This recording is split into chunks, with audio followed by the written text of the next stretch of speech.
Brian Etheridge, Sic'Em 365, and Levi Caraway, the Bastards of Crash Davis podcast. Here with Billy Brewer, Waco Storm coach. We're going to talk some baseball. Mitch Thompson, Zach Dillon. Levi, you want to start it off? And Billy, thank you for joining us. Thanks for joining, Billy. So I guess let's start with this. So you're in select ball. You've been around that.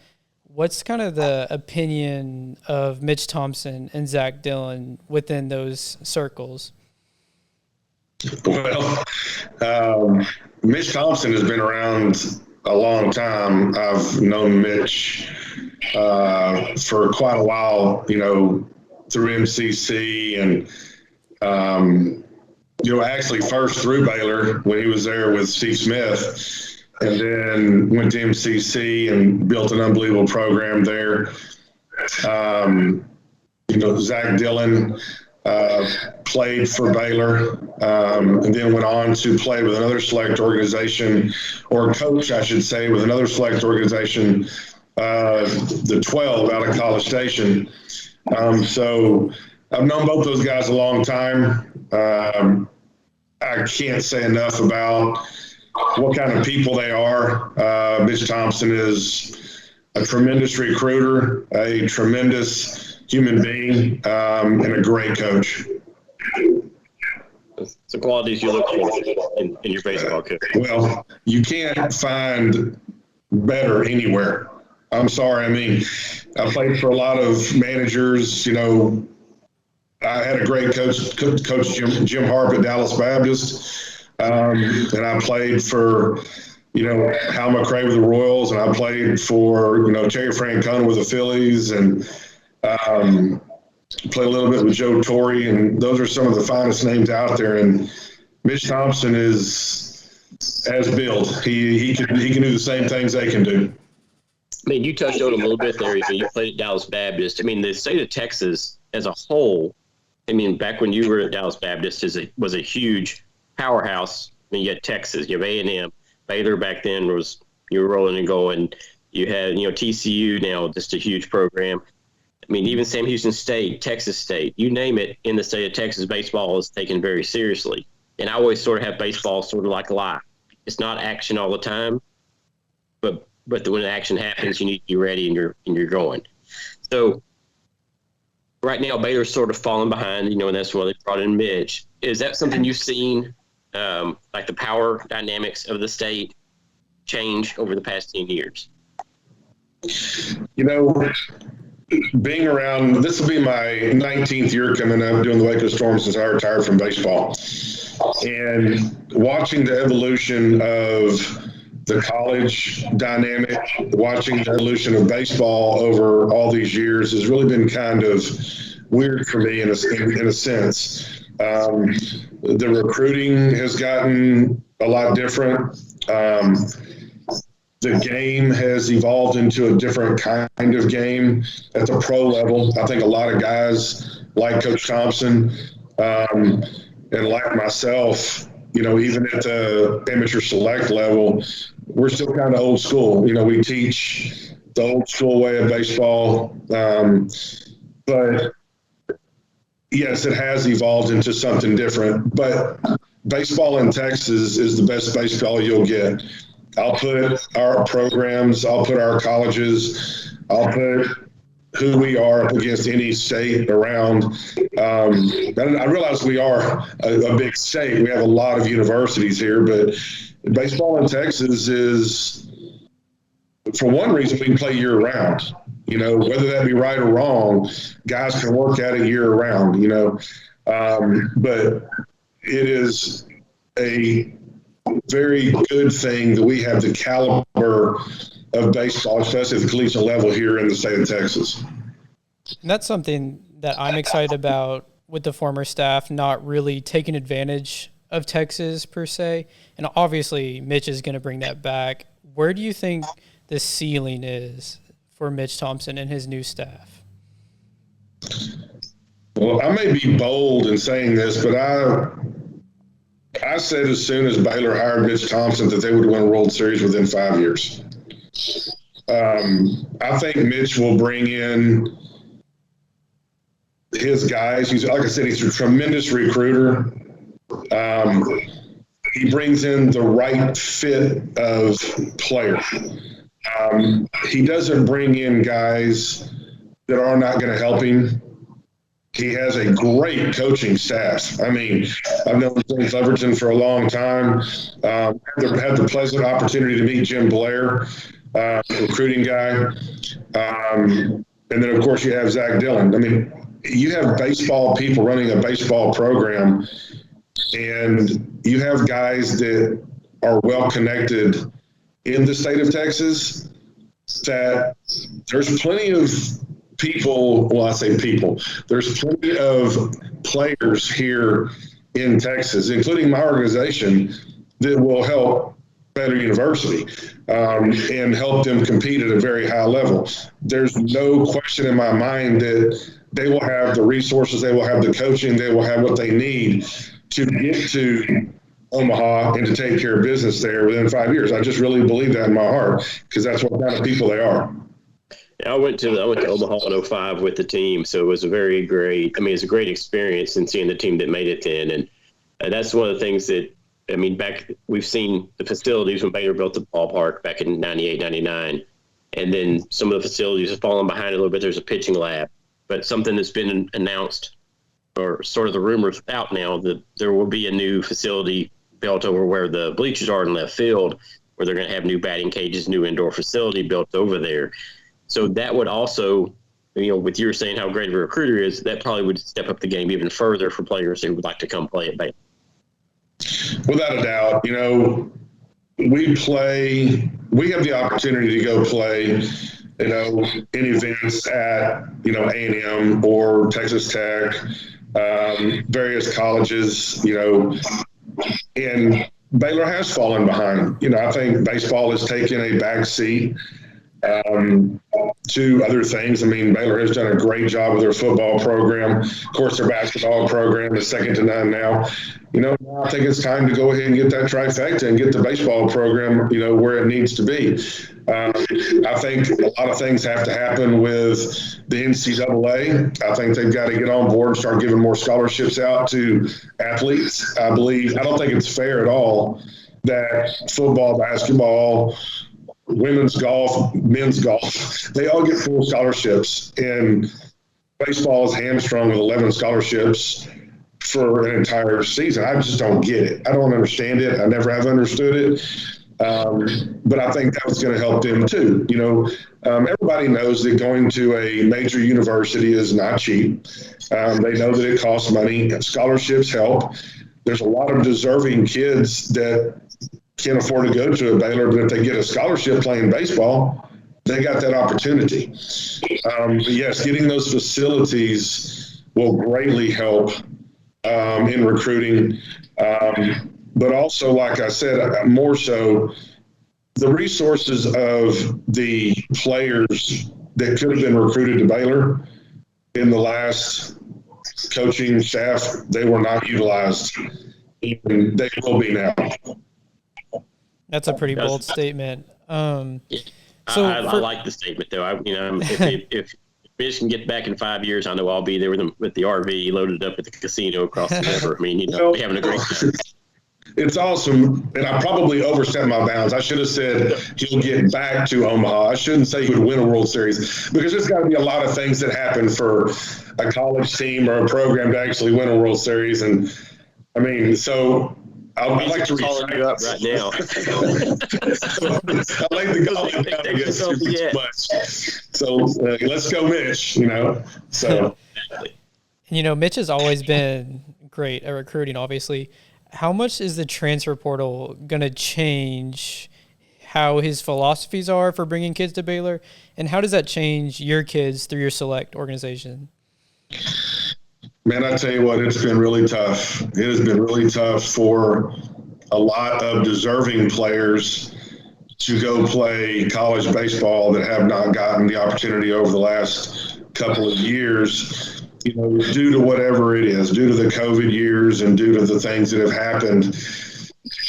And this transfer portal has made it absolutely disgusting for colleges to handle it. I mean, it's been crazy with, I mean, I just heard, and believe me, this could be rumor, but I wouldn't think it would be, that I'm not going to name a university, but a big time university had 7 freshmen coming in.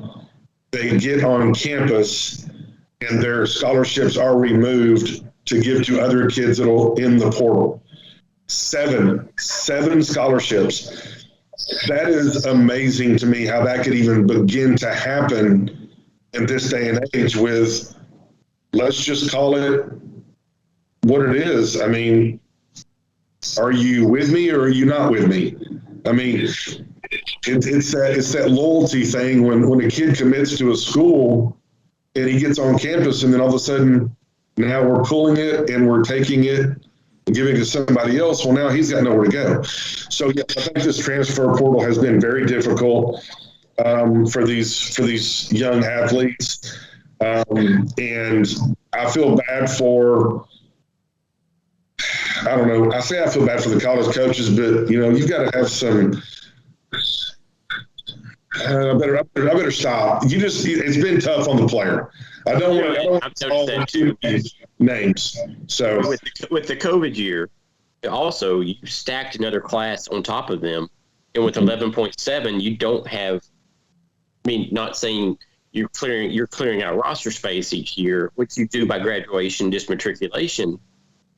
But if you have the COVID year stacked on top of that, and with only 11.7, it's really difficult to know exactly what you can even offer a player to come in, because you don't know if it's going to stay until the last second. Sure. I mean, I have heard of 7-year seniors. 7 years. Are you kidding me? That'd be a medical red shirt, a COVID red shirt, and a red shirt. Transfer. Wow. Yeah. So, so you're going to have a 25-year-old senior playing against a 19-year-old freshman. What is that, Tommy Boy? We call those guys doctors? Jeez, I guess so, man. I guess so. It's nuts. I mean, it is what it is, but coaches try to do with their programs what they believe is best for their program to win. Yes. Okay? My job is not, what I do with Waco Storm is not hinged on whether I win or lose ball games. I'm about development. I'm about fundamentals. I'm about teaching the game of baseball to help get these guys ready for high school and college baseball. That's it. What they do after that is on them. A college coach, you got to win. Yeah. I mean, you got to win. You got to create an upstream program, and you got to win. So they've got to keep guys that are seasoned or older to stronger, bigger, faster. I mean, but we've allowed that to happen with this portal, and it's made it tough on them. How is Coach Thompson going to be able to navigate? We have 55 players on the current roster, and we're going to have to cut that to 35 by spring. How is he going to go about that with integrity and not just being super cutthroat? Well, you put me on out there right then on that one. Man, that's going to be very hard, because with every turnover, with every coach that comes in, this always happens. It happened with Rodriguez when he came in. The same thing happened, and he brought all of his West Coast players in that took spots from the Texas guys. Or who he already had coming in. There's always going to be some issues with a new regime coming in. Whether you like it or not, and I would trust Coach Thompson on his recruiting ability and who he brings in. Number one, he's already done it at Baylor. He was fabulous at Baylor. Fabulous. Tremendous. So he already knows how to do it. Then he goes and builds a dynasty at freaking MCC. So he knows what he's doing. So I would trust no matter what he does, he's going to do the thing that he thinks is best. And some of it is going to be cutthroat. That's not his fault. He's coming in to build his program. Okay, so whatever he does, you got to remember that he's going to build his program. He's not taking over for Rodriguez. He's building his own program. So whatever he does is meant to build his program the best that he sees fit. Yeah, I mentioned that on our message board when we were talking about this before the podcast. Someone asked, well, how many guys are going to return? And I said, well, there's 35 open spots, essentially, because it's a new coach. You have guys who should be staying, but not everybody is going to be back. And the 25 guys that are coming back barely played. Yeah. Yeah.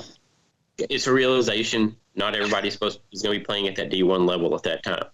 I mean, that is what it is. And it seems cutthroat, but as a competitor, you want to play somewhere. And I think that's what will come down to some of the players that are not back out of that 55. Well, I truly believe that this transfer portal is about to close. I believe we're on the tail end. I believe we're on some of the good things that I believe the NCAA will do for baseball. I really do. I believe that's going to happen. I don't want to get off on a tangent. I'm not a huge proponent. A huge proponent of kids getting paid to do some things in college. I think you get paid by your scholarship, because I think especially if you're getting a full ride scholarship, I think that's a lot of money. But I do believe that some of this is going to come to the end where it's going to make it easier on these coaches to get back to recruiting the way that they knew that they could recruit. They're going to take away some of these, dead periods and some of these quiet periods, and they're going to start opening this thing up to where maybe the coach that needs to see the player can get back and see the player. Maybe the coach that needs to recruit the player can get back out and see the player. I mean, a football coach can go look at a kid anytime he wants to.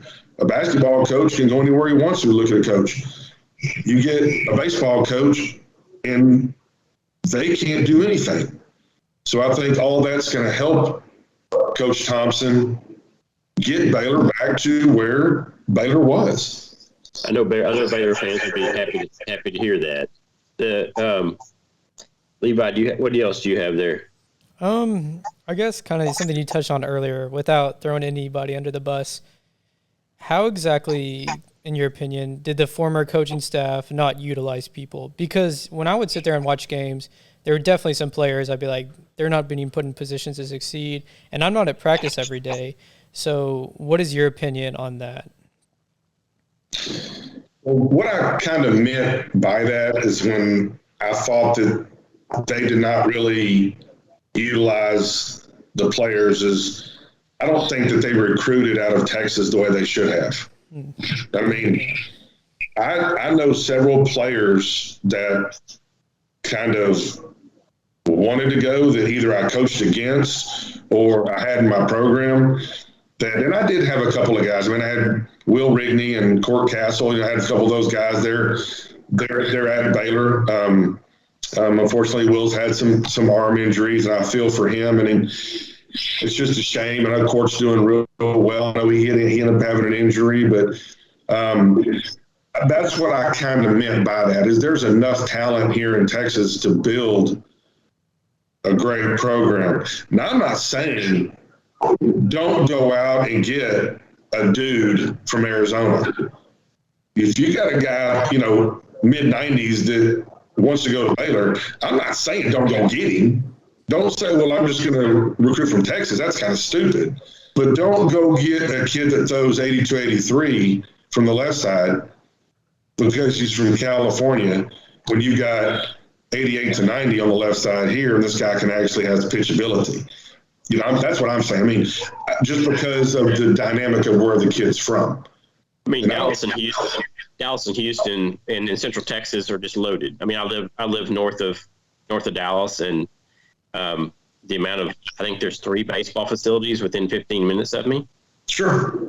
And I sit there and I have friends' sons who are playing select ball as well, and one's throwing 92 miles an hour. He's a 6'2", 240-pound kid, throwing 92, and Baylor's never contacted him.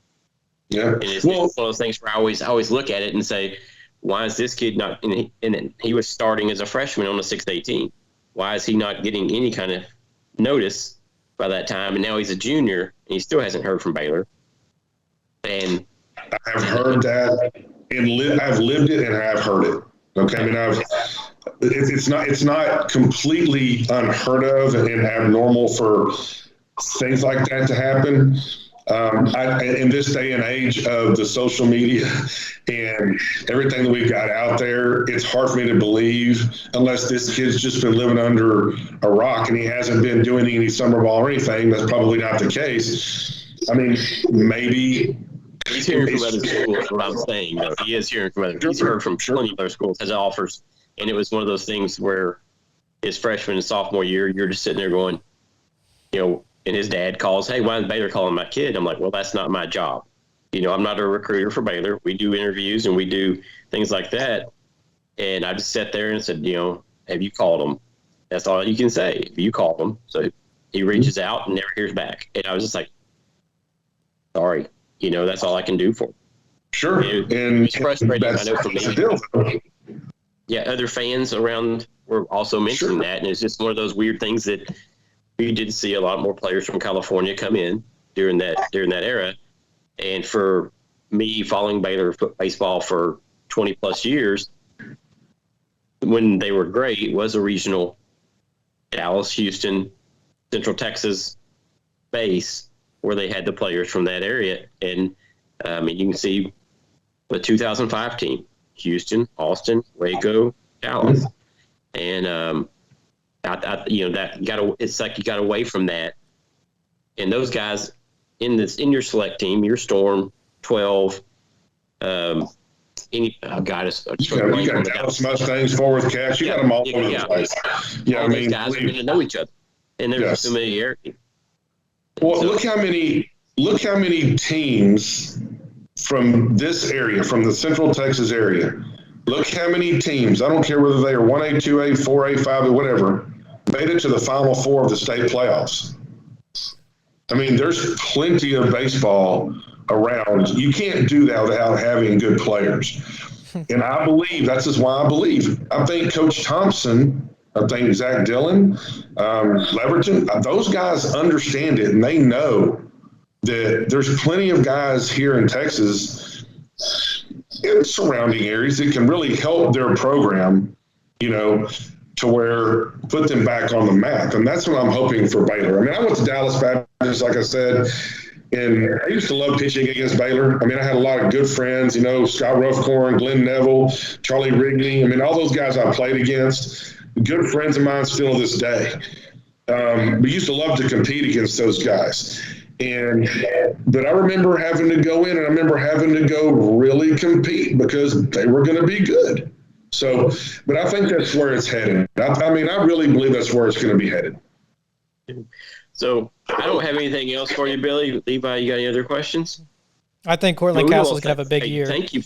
Yeah, thank you for coming on with us today. This has been a great talk, and I love talking ball, and I know Levi does too. And in Dallas Baptist, I can't say enough about their program as well. I mean, I know you're an alum, but I mean, I'm not going to throw any shade at what they do. They're a great program, and it is fun. I think that's one of the things for people like Baylor people in the DFW area. When Baylor plays, they can go over there and see a great baseball game. I mean, it's probably better than the Rangers, at this point, but not quite, True. But, I mean, it's more competitive, and it's a whole lot more fun. I mean, I go to the Rough Riders games instead of going to the Rangers at this point. But that is something that, it'd be good to see in the future. And Levi, you good? And we'll let you go, and then he and I will just talk the pitching roster after this. And we're going to talk about Will, and how great he was until he got the injury this year. And I mean, we hope he bounces back. You think he can play, Billy? I'm going to call him next week when I get home. Because I head out of town, but I'm going to call him and go have lunch with him and a kid that I believe is wanting to go to Baylor pretty bad. This is Cameron Johnson. He's a big righty, He's upper, right at 90, and he's just going to be a junior. I'd like to get Will and him together to have a little talk. So, guys, I appreciate you all very much. Of course. Anytime. Thank you very much. One last thing. Do you think Will's going to play this year? Seasons. I mean, I know you're looking to develop and everything else in slate ball, but good luck, and win column's always more fun, right? Yeah. One last thing. Go ahead. You think Will's going to play this year? Do I think Will is going to play? Mm-hmm. I'll know more after I talk to him next week. Sounds good. I'll leave it at that. All right. He Thanks, said Billy. he's coming back, so I'm hoping for a good recovery. I wouldn't put anything past that kid and his work ethic for sure. Mm-hmm. I agree. Thanks, Thank Billy. you very much, Billy. I'll let you drop off, and you have a great day. Thank you. Thank you. Bye-bye. So that was a great conversation with Billy Brewer there, and Levi. Now let's go ahead and talk about the pitching staff there. Right now, showing 27 players on the roster. Mm-hmm. I think there's 7 of those guys that are two-way players coming out of high school or junior college. So that could be a little bit of an in for them if they might just be going straight infield or straight outfield when they arrive. So they would fall off that list. And usually the roster is going to carry 17, 18, 19 pitchers. So of that list, if you take those 7 away, you're down to just a couple of guys possibly not coming back. There are 4 to 5 who've had surgery and were injured last year, including Will Rigney. I just blanked on the other guys' names, but there's about 5 guys that have had injury, and we don't know for sure their bounce back. If Will Rigney comes back, that's your Friday guy, Mm-hmm. if he can handle it. Would you agree? Yeah, for sure. I mean, if Will can play, he's the best pitcher on the roster, and maybe the best pitcher in the conference, in my opinion. But yeah, it starts with him. He's, with all the injuries he's had, you don't want to put too much burden on him, rush him too much, but he's legit. And then Blake Helton, obviously. I remember Rod saying Blake was injured in that first game, and that's why he gave up seven runs in 2 innings. And I was like, oh, that guy was supposed to be the Sunday guy. And then when he comes back after the car wreck, he was amazing and gave up, I think, 6 earned runs in like 18 or 19 innings. And so he's really good, and he'll be back, and he'll probably be the Friday guy if Will is not healthy, or Saturday if Will's healthy. Yeah. And I think there's plenty of arms. I mean, the junior college arms coming in, Petrosky, I think he's still at 95 plus coming in. Didn't have a lot of work, but he got roughed up 1 inning, which threw his ERA off quite a bit, but it's really interesting to see a guy like that be available. Tremaine coming in, but he's a 2-way guy as well, so he might be just looking at playing the field. So I think there is going to be the opportunity for guys. I mean, Mason Marriott has stuff. Oh, 100%. And it just seemed like he was just a little off during the season. Yeah. And it either was confidence or I don't know. You never know what it is to get somebody back in where they're throwing strikes and not touching bats. Yeah, and I never want to assume that, the coaching staff wasn't doing what they should be doing. But with him, something seemed off because the stuff was there, great stuff.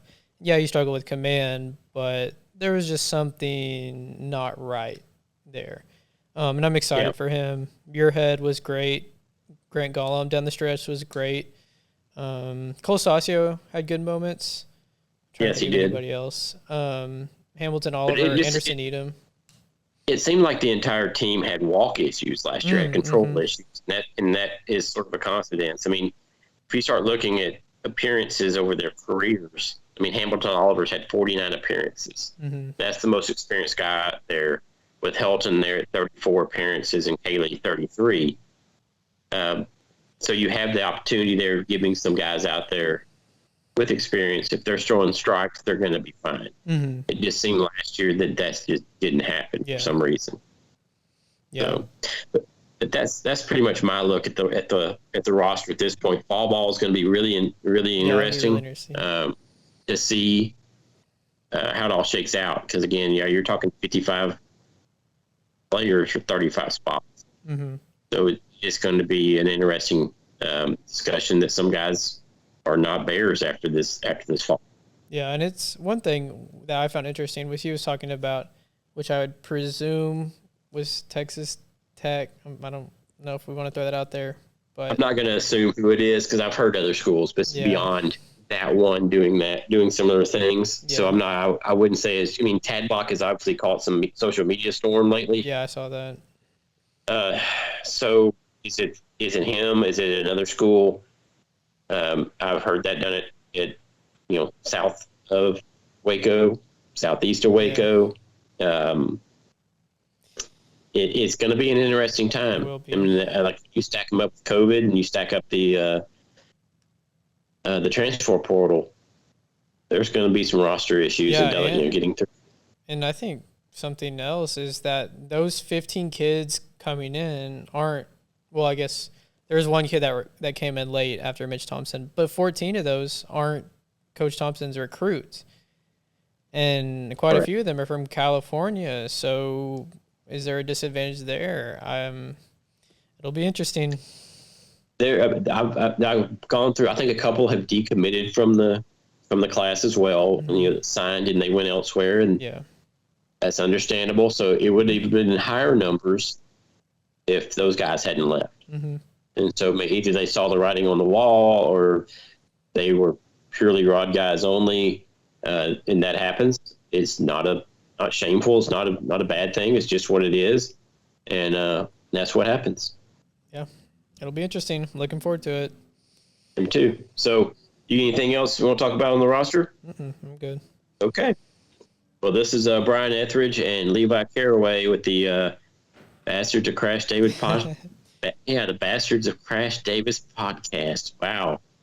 A lot to say there, but it's not the best day of my life, I guess. So we can say that for Crash Davis. So, but thank you all very much for watching.